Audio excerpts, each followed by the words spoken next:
Selamat datang kembali di pembahasan mendalam kita. Kali ini, kita akan fokus ke standar pelayanan kefarmasian dan juga penggunaan obat di rumah sakit kita di Indonesia ya.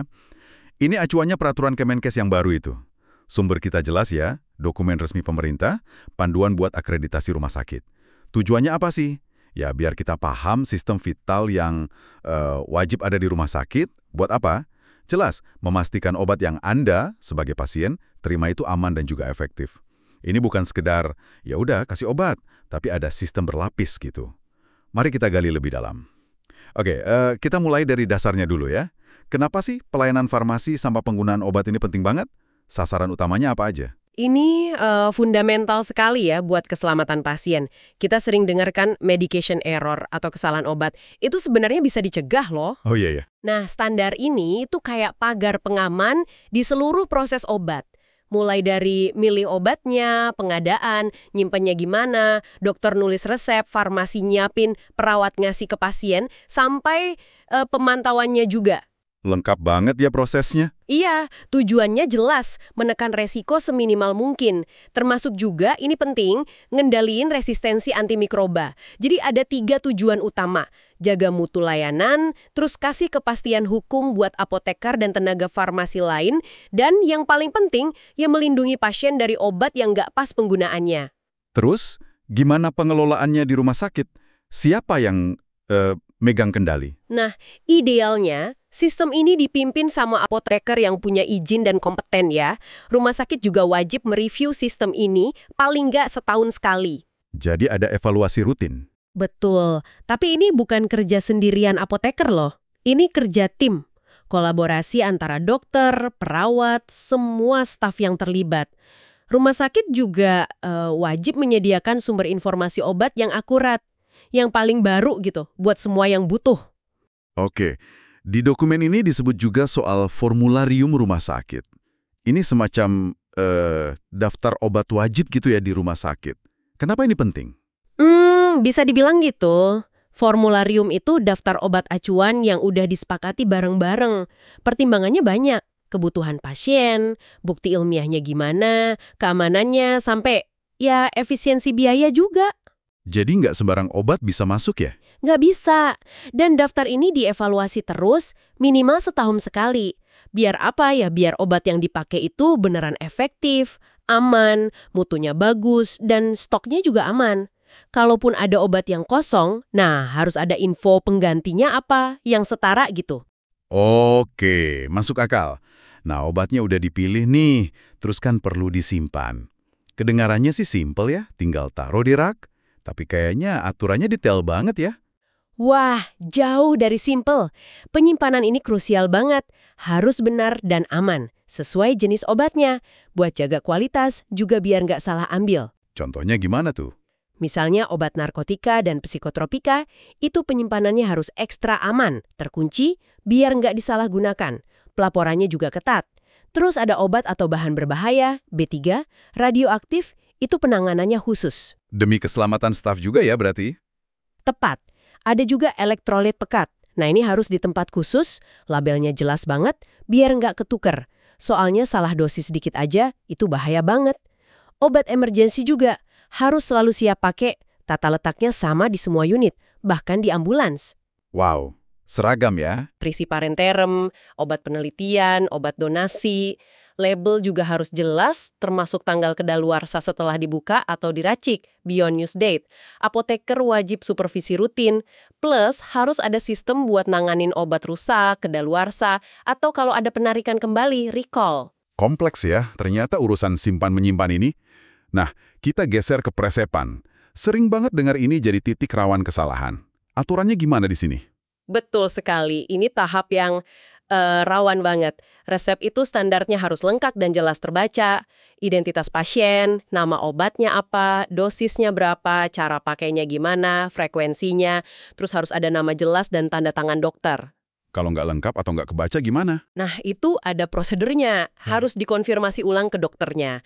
Terus perhatian ekstra buat obat yang namanya mirip atau kemasannya mirip. Istilahnya norum atau lasa. Look alike, sound alike. Ah ya, LASA. Sering dengar itu. Itu bahaya kalau sampai tertukar. Makanya penyimpanannya juga kadang dipisah, terus instruksi lisan atau lewat telepon itu sebisa mungkin dihindari. Kalaupun terpaksa banget misalnya kondisi darurat, itu wajib ditulis lengkap, dibaca ulang sama penerima instruksi, terus dikonfirmasi lagi sama dokter yang ngasih instruksi. Oke, jadi konfirmasi ulang itu kunci ya. Lalu ada istilah rekonsiliasi obat. Ini kayaknya penting juga nih. Apa sih maksudnya? Betul, rekonsiliasi obat ini proses mencocokkan ya. Jadi kita bandingin daftar obat yang biasa diminum pasien sebelum dia masuk rumah sakit sama daftar obat yang diresepkan selama di rumah sakit. Dicocokkan pas kapan aja tuh? Pas pasien baru masuk, pas pindah ruangan atau unit perawatan, sama pas mau pulang tujuannya. Ya buat mencegah adanya perbedaan atau diskrepansi yang nggak disengaja. Karena perbedaan ini bisa bahaya banget loh. Sumber kita malah nyebut studi, risikonya bisa sampai 55,9% pasien ngalamin ini pas pindah perawatan. Wow, 55,9%. Itu tinggi banget ya. Berarti penting banget ini proses rekonsiliasi. Pasti butuh kerja tim yang bagus ini. Tepat sekali, makanya ini proses kolaboratif. Dokter, apoteker, perawat, kadang pasien atau keluarganya juga dilibatkan. Kuncinya di komunikasi antar profesi kesehatan itu. Oke, resep udah beres, rekonsiliasi juga sudah. Terus, gimana obat disiapkan sampai akhirnya diterima pasien? Nah, proses penyiapan atau dispensing ini dilakukan oleh staf farmasi yang kompeten ya, di area yang memang standar untuk penyiapan obat. Kalau untuk pasien rawat inap, biasanya obat disiapkan dalam bentuk dosis tunggal, siap pakai, udah ada etiketnya lengkap. Sebelum disiapkan, diapain dulu resepnya? Resepnya dikaji ulang dulu. Dilihat sisi administratifnya, farmasetiknya ini dosisnya pas nggak, ada interaksi obat nggak sama klinisnya.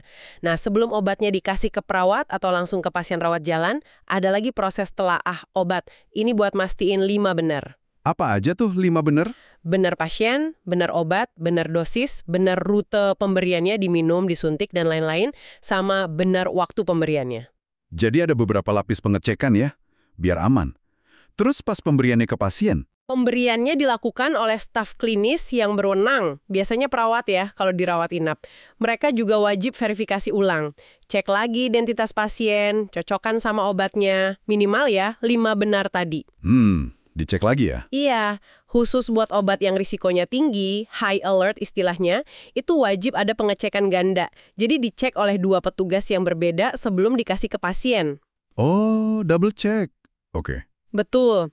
Pasien juga harus dikasih informasi soal obatnya. Terus kalau pasien bawa obat sendiri dari rumah, nah itu harus dinilai dulu sama apoteker. Layak nggak dipakai selama di RS. Kalaupun pasien pakai obat mandiri, tetap harus ada edukasi dan pemantauan dari petugas. Oke. Nah, setelah obatnya diminum atau diberikan, selesai gitu aja?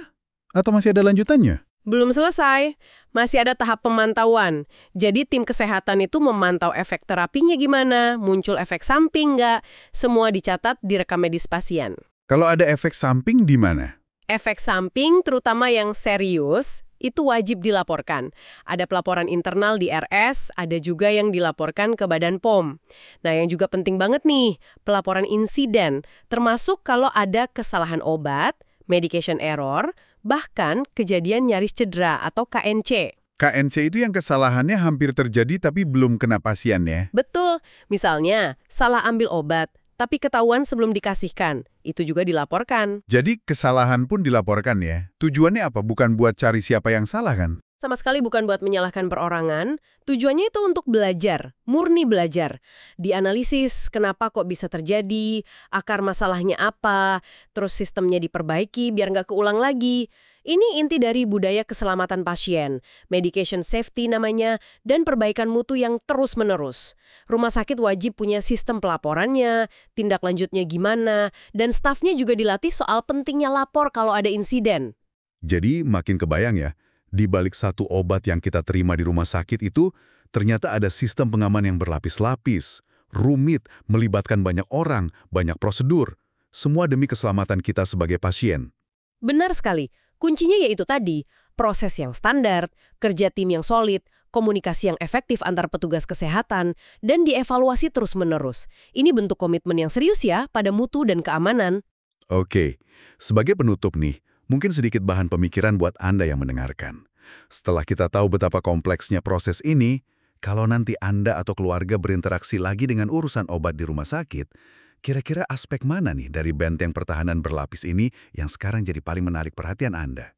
Dan menurut Anda, kenapa bagian itu jadi penting banget? Coba direnungkan.